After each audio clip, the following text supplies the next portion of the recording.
Welcome to Sweet Life Beat Life. We hope this video helps. In this video, I will explain how to change your Honda Odyssey cabin air filter.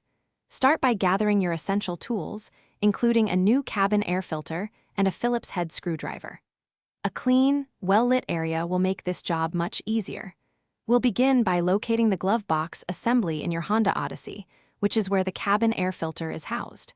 This simple maintenance can greatly improve your vehicle's air quality.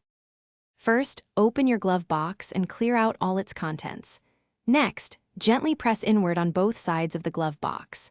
This action will release the stoppers, allowing the glove box to swing down further. Be careful as you lower it to avoid any damage, revealing the cabin air filter housing behind it.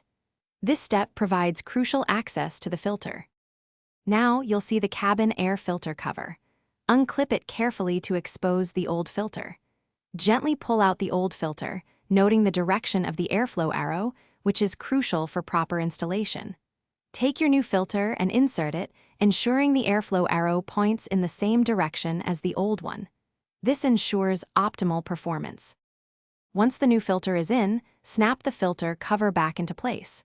Then, carefully lift the glove box, pushing it inward slightly to re-engage the side stoppers. Close the glove box completely and ensure it latches properly. You've just completed a simple task that significantly improves your vehicle's interior air quality and HVAC efficiency. Enjoy cleaner air. Thanks for watching. Consider subscribing if we helped you.